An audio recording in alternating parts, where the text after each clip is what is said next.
Nandito ako ngayon sa third floor, sa roof deck ng aking kapitbahay. Para patunayan, ako'y nasa roof deck. Ibabaw ng third floor, ito, tingnan nyo. Oh, ayan. Ang mga bahay sa ilalim.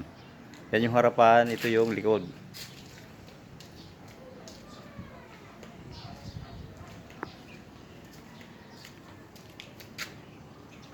Ayan po ang likod ng mansyon na to.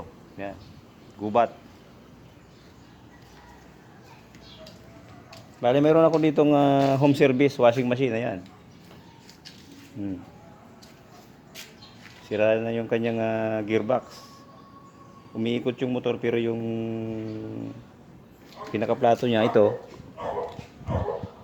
ayaw umikot. Okay, panoorin nyo guys to kunting explanation lang.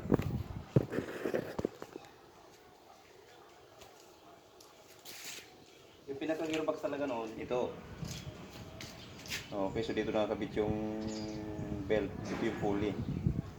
Kung mapapansin nyo, pag umikot to, hindi sumasama yung pinaka drive shaft nung plato niya. Ito dapat sasabayan ano, wala siya, di ba? So ang nangyari, ikot nang ikot yung motor, hindi naman siya nakakalaba dahil hindi umiikot yung plato. Ito yung luma, ito yung sira.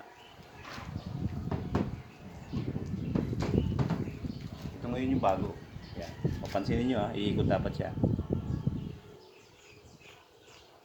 Oh, yan, umiikot siya, di ba?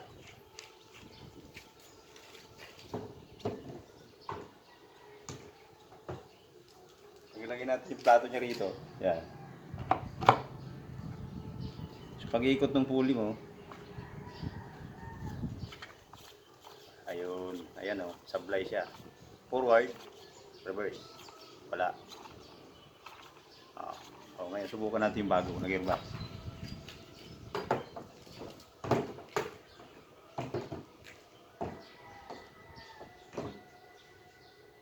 Yung bagong gearbox ito.